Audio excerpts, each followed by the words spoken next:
Hello friends, मैं रीना स्वागत करती हूँ आपका क्लास 12 में, जिसमें मैं आप लोग को पढ़ा रही थी खंड 2 का यानी कि स्वास्थ्य रक्षा का इकाई फर्स्ट। और इसमें आप लोग संक्रामक रोगों का नियंत्रण पढ़ रहे थे, जिसमें कि मैंने पार्ट 1 में आप लोगों को रोगाणुओं के प्रकार, ठीक है, और रोगाणुओं की विशेषता, रोगों के फैलने, इतना मैंने पढ़ा दिया था। अब पार्ट 2 में आपको पढ़ना है रोगाणुओं, संक्रामक रोगों के फैलने का माध्यम, संक्रामक रोगों के फैलने का माध्यम। सबसे पहले तो मैं अपने टीजीटी पीजीटी वाले बच्चे अगर हमारे इस चैनल को देख रहे हैं, हमारी इस वीडियो को देख रहे हैं, तो उनके लिए गुड न्यूज़ है। हो सकता है 15 सितंबर तक आप लोगों का टीजीटी पीजीटी के जो है वैकेंसी के डेट आ जाएं, ठीक है, फॉर्म डालने की डेट आ जाएं, तो ये आप लोगों के लिए बहुत ही गुड न्यूज़ है, बहुत ही अच्छी खबर है। चलिए, और उनके लिए ये भी है कि आप लोग भी इन सारी वीडियो को देखिए। क्लास 9, 10th और 12th, ये तीनों क्लास ऐसे हैं, ठीक है, आपके कि जो क्वेश्चन टीजीटी पीजीटी में जो पूछे जाते हैं वो इसी चारों क्लास से ही पुटअप किए जाते हैं। आपको इन्हीं क्लासों को पढ़ना है अच्छे से, इन्हीं से आपके क्वेश्चंस बनते हैं, ठीक है। चलिए शुरू करते हैं अपना आपका ये आज का ये वीडियो। तो सबसे पहले इसमें देखेंगे संक्रामक रोगों के फैलने का माध्यम, ठीक है।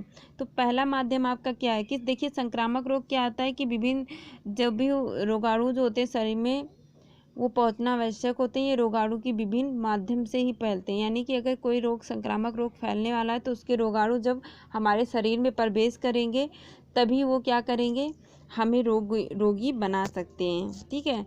तो सबसे पहले फैलने का माध्यम जो होता है वो क्या होता है बेटा, वो होता है वायु द्वारा, ठीक। रोगी व्यक्ति जब खांसने, छींकने व बोलने से श्वास के साथ जो रोगाणु निकल कर या उसके बाद जो रोगी होता है, ठीक है, उसके मलमूत्र या थूक सूख जाने के जो भी रोगाणु होते हैं, ठीक है, उनसे निकलकर वो क्या करते हैं, वायु में मिल जाते हैं। ऐसे वो वातावरण में जब एक स्वस्थ व्यक्ति सांस लेता है तो वो रोगाणु उस व्यक्ति के शरीर में प्रवेश कर जाता है और उससे क्या कर देता है, रोगाणु या रोगी कर देता है, ठीक है। देखिए, ये वायु द्वारा जो फैलने वाले रोग होते हैं वो आपके कौन कौन से होते हैं,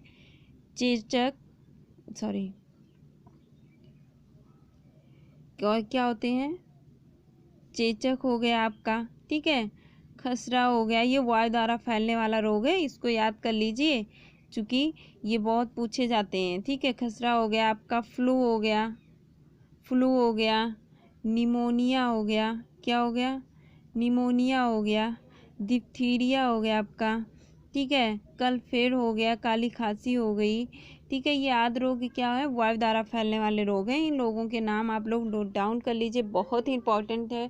ये टीजीटी पीजीटी या ऐसे भी क्वेश्चन बनते हैं कि वायु द्वारा फैलने वाले रोगाणु के नाम लिखिए, रोगों के नाम लिखिए। तो चेचक, खसरा, फ्लू, निमोनिया, डिप्थीरिया, कणफेर, काली खांसी, ये सारे रोग वायु द्वारा फैलने वाले हैं, ठीक है। तो चलिए अगला देखते हैं। अगला आपका है भोजन तथा पेय, ठीक है, पेय पदार्थों द्वारा। देखिए, इस विधि में क्या होता है, रोग फैलने की जो मक्खियां सर्वाधिक भूमिका होती है, जैसे कि आपको विहित है कि मक्खियां गंदे से गंदे तथा अच्छे से अच्छे सभी पदार्थों पर बैठती हैं, ठीक है। और ये क्या करती हैं, यहाँ से रोगाणु युक्त गंदगी के स्थान पे जब ये बैठती हैं तो अपने पैरों में रोगाणु चिपका ले जाते हैं। पुनः जब ये भोजन पे बैठती हैं तो उस रोगाणु को उसमें छोड़ देती हैं, ठीक है। जब हम कोई स्वस्थ व्यक्ति या कोई भी व्यक्ति भोजन को ग्रहण करता है तो वो स्वस्थ मनुष्य जो होता है रोगाणुग्रस्त हो जाता है। इन्हीं कारण से दूषित जल, पेय पदार्थों से जो है रोगाणु जो है शरीर में प्रवेश कर जाते हैं, उसे रोगग्रस्त कर देते हैं। देखिए, अब देखिए, भोजन या जल से फैलने वाले जो रोगाणु होते हैं वो कौन कौन से होते हैं, आपके पेचिस हो गया, ठीक है, दूषित पानी से फैलने वाले पेचिस हो गया आपका, अतिसार हो गया, क्या हो गया, अतिसार हो गया आपका, हैजा हो गया, ठीक है। जल द्वारा फैलने वाले रोग जो होते हैं पेचिस, अतिसार, हैजा और मोती झरा जो होता है, ठीक है, ये रोग आपके क्या होते हैं, जल द्वारा फैलने वाले रोग होते हैं, ठीक।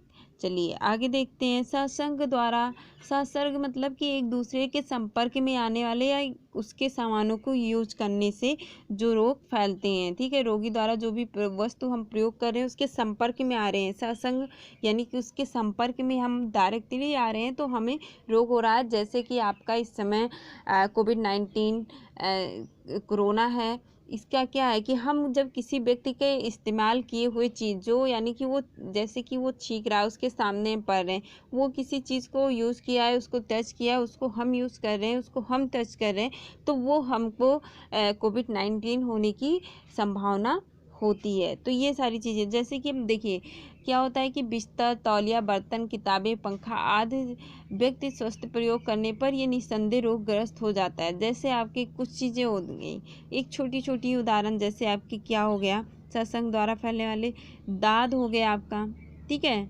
दाद हो गया आपका, वही दाद, खाज, खुजली जो होती है, कोढ़ हो गया।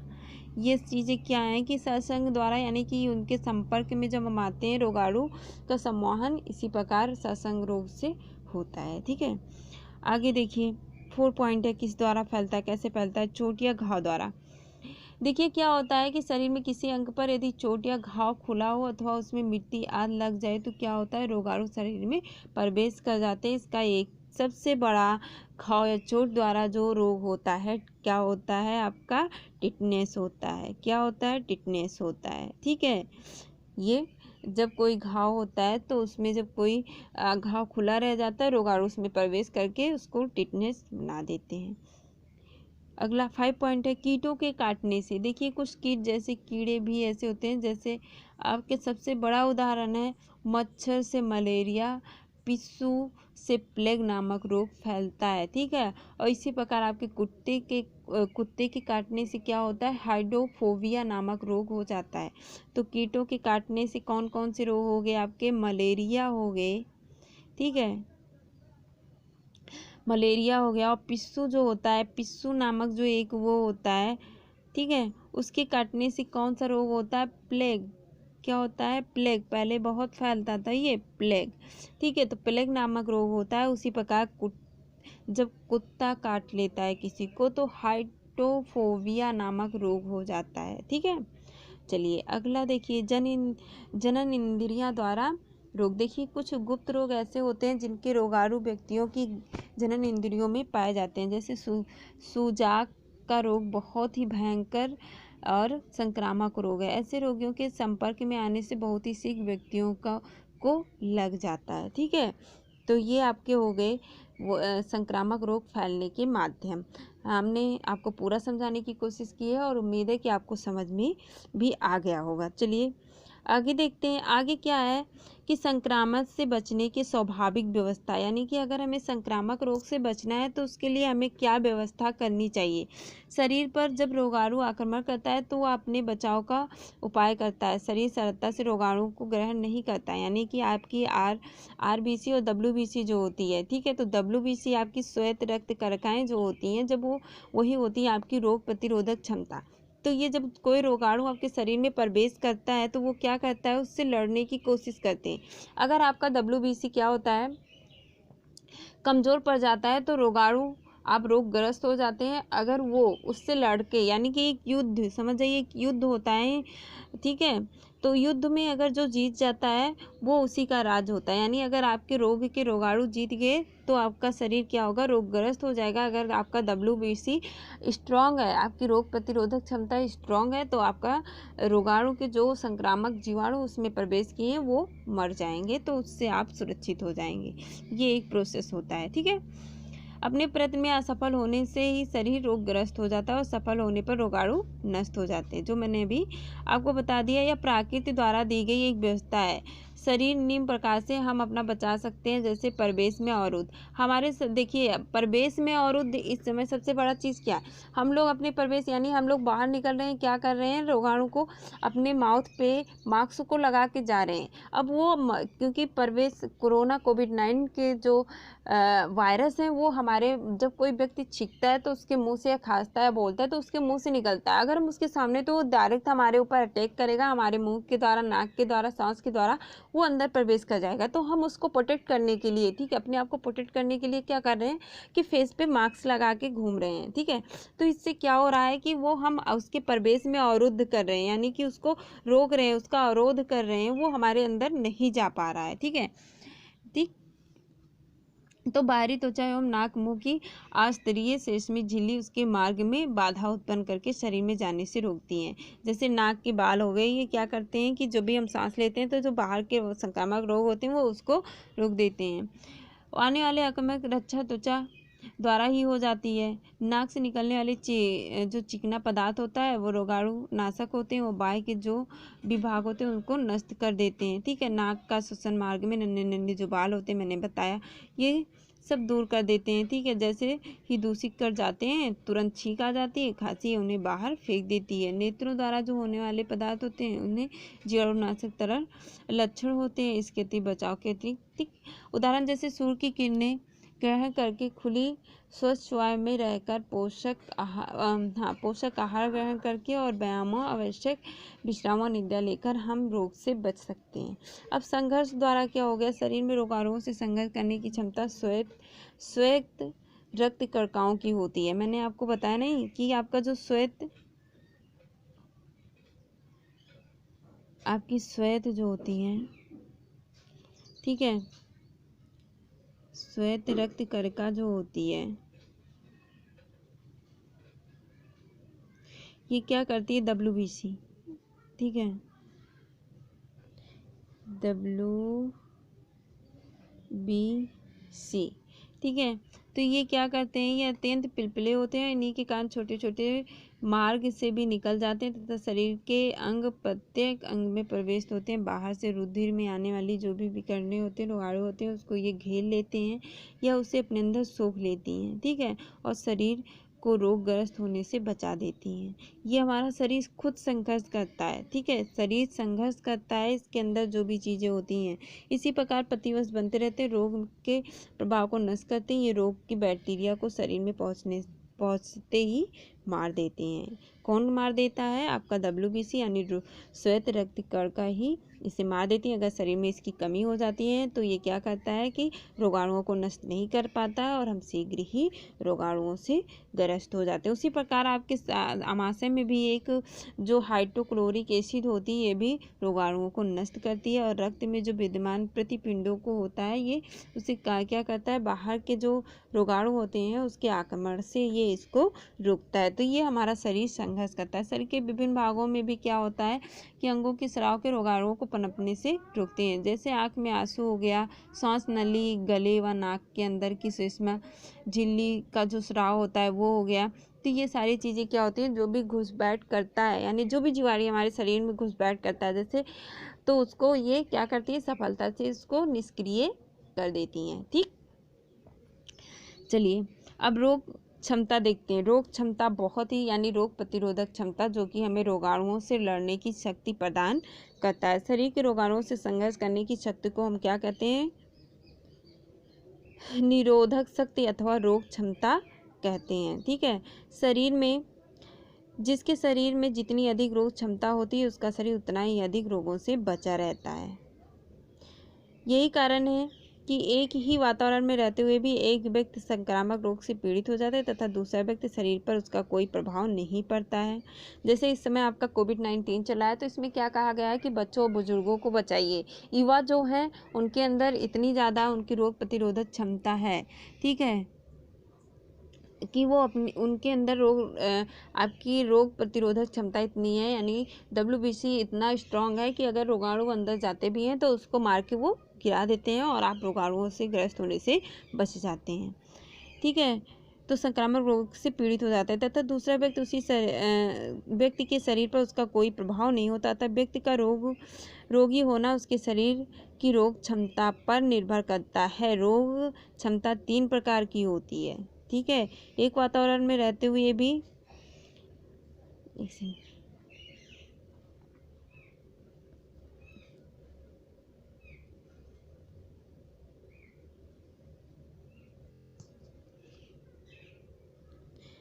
देखिए वातावरण में रहते हुए भी एक व्यक्ति संक्रामक रोग से पीड़ित हो जाता है तथा दूसरे व्यक्ति के शरीर उसका कोई प्रभाव नहीं होता है। अतः क्या करना है आपको, व्यक्ति का रोगी होना उसके शरीर की रोग प्रतिरोधक क्षमता पर निर्भर करता है।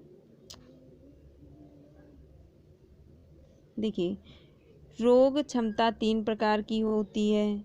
प्राकृतिक रोग क्षमता, अर्जित रोग क्षमता, कृत्रिम रोग क्षमता। क्षमता इसको छ बना दीजिए, ये वाला, ठीक, छतरी वाला छ। देखिए, प्राकृतिक रोग क्षमता तो आपकी वही होगी कि शरीर में रोगाणु उसके प्रभाव को नष्ट करने की जो स्वाभाविक शक्ति होती है उसे हम क्या कहते हैं, प्राकृतिक रोग क्षमता, यानी स्वाभाविक रूप से जो होती है। ऐसी स्थिति में उसके शरीर में रोगाणु विरोधी तत्व भरपूर मात्रा में होते हैं। संक्रामक रोग होने से क्या होता है, शरीर की रक्षा करते हैं। रोग क्षमता जन्मजात होती है, ठीक है, सबके व्यक्ति में किसी पूरी जाति विशेष में विशेष प्राकृतिक रोग क्षमता होती है। जैसे अफ्रीका के जो मूल निवासी होते हैं निग्रो जाति के, ठीक, ये पीले ज्वर जो होते हैं सर्वथा पीले ज्वर से ये मुक्त होते हैं, क्योंकि इसमें जन्मजात रूप से प्राकृतिक रोग क्षमता यानी पीले ज्वर से लड़ने की क्षमता उसमें विद्यमान होती है, ठीक है। व्यक्ति के स्वस्थ रहने पर वो बढ़ जाती है तथा अस्वस्थता, आयु वृद्धि और दूसरी तरह आज से कम भी हो सकती है, ठीक है। अगला पॉइंट आपका अर्जित रोग क्षमता। देखिए, इस प्रकार की क्षमता में उपलब्ध रोग क्षमता भी कहते हैं, यानी कि जो हम इसे क्या कहते हैं, लब्ध रोग क्षमता भी कहते हैं, ठीक है। क्योंकि इसको हम क्या करते हैं कि ये व्यक्ति जो होता है एक बार जब किसी व्यक्ति से वो संक्रामित या पीड़ित हो जाता है उसके बाद वो ठीक हो जाता है तो उसके शरीर में स्वतः ही उस रोग से लड़ने की क्षमता आ जाती है, ठीक है। तो पुनः इससे होने की संभावना नहीं रह जाती। जैसे आपका अगर किसी व्यक्ति को चेचक हो जाता है, अगर उसे एक बार चेचक हो गया, वो ठीक हो गया, तो दोबारा चेचक होने की उसे पुनः कोई संभावना नहीं होती, क्योंकि उसके शरीर में चेचक के रोगाणु से लड़ने की रोग क्षमता अपने आप ही स्वतः ही उत्पन्न हो जाती है। उसी प्रकार आपकी डिप्थीरिया भी है, ठीक है। तो ये इन्फ्लुएंजा हो गया, आदि ऐसे रोग हैं जो एक बार होने पर इसकी क्या होती है कि रोग अल्प मात्रा में ही हो चाहे, लेकिन ये हो, मतलब ऐसा नहीं है कि नहीं होगा, रोग होगा, लेकिन कभी बहुत कम लक्षण इसके दिखाई देते हैं। तो इसको कहते हैं अर्जित रोग क्षमता, ठीक है। अब आपकी कृत्रिम रोग क्षमता में देखिए क्या है, क्षमता, ये वाला अच्छा कर दीजिए इसको। तो इसमें क्या होता है, जब व्यक्ति के शरीर में क्या होता है, कृत्रिम साधनों का रोग क्षमता उत्पन्न की जाती है, तब उसे हम कृत्रिम रोग क्षमता कहते हैं। इसके अंतर्गत जब हम जो बचपन में बच्चों को विभिन्न प्रकार के टीके लगते हैं नहीं, ठीक है, जैसे टिकनेस के हो गए, पोलियो के हो गए, डिप्थीरिया के हो गए, ठीक है, जॉन्डिस के टीके हो गए, तो ये सब क्या है, कृत्रिम रोग क्षमता इसे कहा जाता है, ठीक है। देखिए, कुछ एक तालिका बना हुआ है कि यहाँ पे टीके कौन कौन से लगते हैं, ये आपके दिए गए हैं, इसको नोट डाउन या स्क्रीनशॉट ले लीजिए, बहुत ही इंपॉर्टेंट है। चेचक के जो हैं इसको लगाया जाता है 2 से 3 माह के लिए लगाया जाता है और इसका प्रभाव 3 से 5 वर्ष तक रहता है। उसी तरह आपका कुकुर खांसी तीसरे माह में लगता है और ये पुनः इसकी आवश्यकता नहीं पड़ती। टिटनेस की सुई तीसरे माह के पश्चात लगता है, लेकिन अगर चोट लग जाती तो इसे पुनः लगवाना पड़ता है। डिप्थीरिया 3 से 5 माह में लगती है, 5 से 10 वर्ष के बाद फिर इसको लगवाना पड़ता है। उसी तरह पोलियो का है, 6 माह के बाद लगता है, 6 माह के बाद पुनः इसकी कोई ज़रूरत नहीं होती। टीबी के जन्म के समय लग जाता है, इसकी कोई निश्चित नहीं है। हैजा 1 वर्ष पे लगता है, 6 माह तक रहता है और टाइफाइड 1 वर्ष पे 1 वर्ष के लिए रहता है। ये विभिन्न टीके लगते हैं, ठीक है। उसके बाद आपका आता है रोग के संक्रामक विकास की अवस्था, ठीक है। देखिए, संक्रामक विकास की अवस्था, इसमें देखिए एक सबसे बड़ा है आपका संप्राप्ति काल। क्या है संप्राप्ति काल? संप्राप्ति काल वह होता है जिस अवधि में रोगाणु हमारे शरीर में प्रवेश करते हैं, उसके उपरांत अपराध विष उत्पन्न करते हैं। पहले वो विष को उत्पन्न करते हैं, उसके बाद ही हम रोग के लक्षण हमारे अंदर दिखाई देते हैं। जैसे इस समय अगर उदाहरण दिया जाए, कोविड-19 है, कहा गया है इसके रोग उत्पन्न होने की जो दिन है, अगर आप किसी रोगी व्यक्ति के संपर्क में आए हैं, उस वायरस से संक्रमित हुए हैं, तो उसके लक्षण कब दिखाई देंगे? 14 दिन के बाद। तो वही आपका होता है संप्राप्ति काल, यानी कि आपको वो वायरस आपके अंदर 14 दिन पहले हुआ, लेकिन वो अपने जीवाणु को आपके शरीर में बढ़ा रहा है, लक्षण उसके बाद दिखाई देते हैं, तो उसी को कहते हैं संप्राप्ति काल। अब आता है संक्रामक काल। अब देखिए, जो 14 दिन के बाद जो संक्रामक काल आता है, यानी कि इस अवस्था में रोग के लक्षण धीरे धीरे ज्ञात होने लगते हैं कि हाँ, ये यानी कि कोविड-19 के संपर्क में आप आए हो, ठीक है। तब आपको 14 दिन बाद इसके लक्षण दिखने लगेंगे, आपको फीवर होंगे, आपको बेचैनी होगी, आपको छींक खांसी जो भी लक्षण होते हैं वो सारे दिखाई देते हैं। इसी को कहते हैं संक्रामक काल। अब अगला पॉइंट है आपका प्रकोप की अवस्था। अब देखिए, इस अवस्था में बहुत तीव्र लक्षण, यानी कि बीमारी अपनी चरम सीमा पे आ जाती है, ठीक है। ये इसमें व्यक्ति की अगर सही इलाज ना किया जाए तो क्या होती है, वो मर भी सकता है। तो प्रकोप का सबसे यानी 14 दिन के बाद वाला जो स्थिति आती है, ये 14 दिन बाद वाला, ठीक, ये 14 दिन पहले का है, ये पहले का है, ये 14 दिन पहले का है, फिर ये 14 दिन बाद का है, बाद का है। अब इस 14 दिन के बाद, यानी 14 दिन के बाद जो लक्षण आ रहा है, 1 या 2 दिन के बाद जो इसका प्रकोप दिखाई देता है, वो हो गया। हो रहा है आपके रोग के कम होने की अवस्था, रोग के कम होने की अवस्था। देखिए, इसमें क्या होता है कि अच्छे से इलाज हो गया तो ठीक है, व्यक्ति बच गया, तो इसमें रोग धीरे धीरे कम होते हैं, रोगाणु धीरे धीरे जो होते हैं वो निष्क्रिय होते हैं और अपना विष धीरे धीरे कम उत्पन्न कर पाते हैं और धीरे धीरे वो समाप्त हो जाते हैं। तो ये रोग के जो अवस्था होती है वो धीरे धीरे कम। अब समाप्त होने की अवस्था हो गई। अब देखिए, समाप्त होने की यानी कि इस काल में क्या होता है, रोगी को भूख तथा दुर्बलता का अनुभव होता है और वो प्रत्येक वस्तु खाना तथा घूमना या टहलना चाहता है, यानी कि वो धीरे धीरे स्वस्थ होने लगता है। आवृत्ति का मतलब हो गया थोड़ी सी असावधानी होने पर पुनः वो वायरस उसको लौट जाए या आकांक्षा हो जाए, तो ऐसी अवस्था को कहते हैं आवृत्ति, यानी कि फिर से उस चीज़ को आना, यानी उस रोग का आना, ठीक है।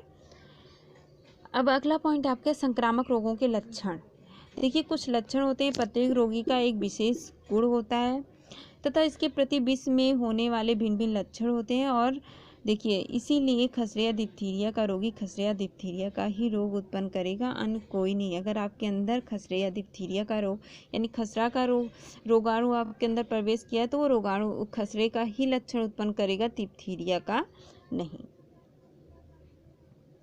दूसरा है प्रत्येक समाज संक्रामक रोग को ये एक है, यहाँ पे इसको एक कर दीजिए, एक है, ये यहाँ कोई मतलब नहीं, निश्चित प्रक्रिया से गुजरना पड़ता है, जैसे कि आपको पहले बताया जा चुका है, जो मैंने आपको बताया, संप्राप्ति काल, संक्रामक काल, प्रकोप की अवस्था, रोग के कम होने की अवस्था, समाप्त होने की अवस्था, आवृत्ति। तो हर एक रोगाणु के जो संक्रामक रोग होते हैं, इन 6 प्रक्रिया से होते हुए गुजरते हैं, ठीक है।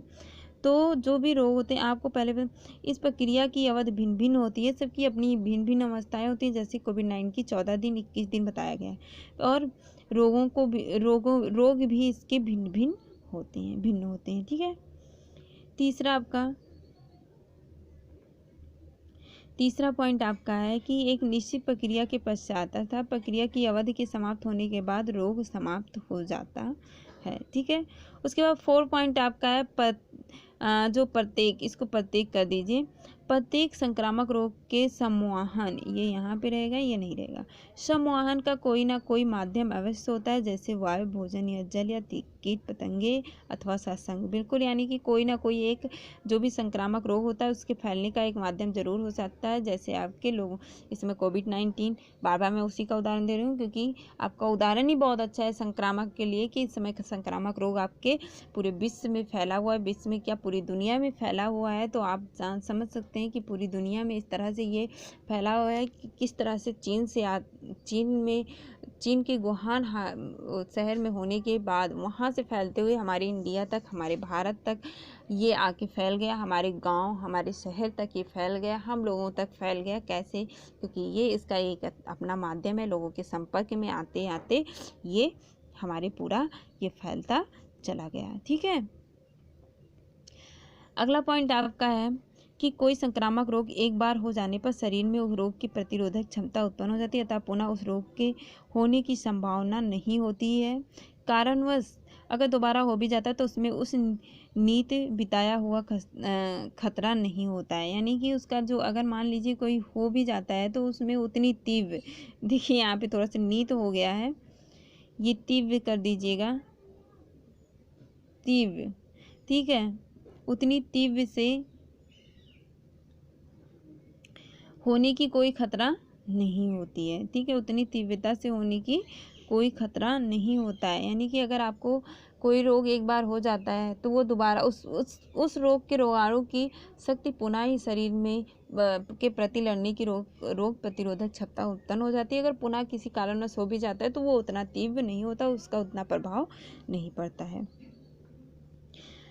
6 पॉइंट आपका स्वच्छता, अंधेरा व शीलन तथा संसर्ग आदि से दूर होने पर संक्रामक रोग की संभावना कम हो जाती है, ठीक है। अब संक्रामक रोग से बचने के उपाय देखिए। सबसे पहले सूचना, अगर आपके शहर में किसी कारणवश कोई संक्रामक रोग फैल गया है तो सबसे पहले आपकी जो कर्तव्य होता है वो कर्तव्य है कि आप सबसे पहले किसी स्वास्थ्य चिकित्सालय को ये सूचना दे दें कि यहाँ पे ये संक्रामक रोग फैल गया है। उसके बाद है आपका पृथ्वीकरण, जो कि संक्रामक रोग से बचने की सबसे उत्तम उपाय है कि अगर किसी व्यक्ति को संक्रामक रोग हो गया है तो उसको अलग कर दीजिए, उसको अपनी गांव शहर से अलग कर दीजिए, उसका इलाज करवाइए, ठीक है, उसे किसी के चिकित्सालय में भेज के उसके अच्छे से इलाज करवा दीजिए, ठीक। उसकी जो उसकी परिचर्या यानी देखभाल करने वाली व्यक्ति है उसको भी अपने से अलग रखिए, और जब व्यक्ति स्वस्थ हो जाए तभी उसके संपर्क में आना चाहिए, तो उसको अलग कर देना चाहिए। जैसे इस समय हम लोग क्या करते हैं, क्वारंटाइन कर रहे हैं, यानी क्वारंटाइन, उसको सबसे अलग कर दिया गया। जब वो ठीक होता है तभी लोग उसके संपर्क में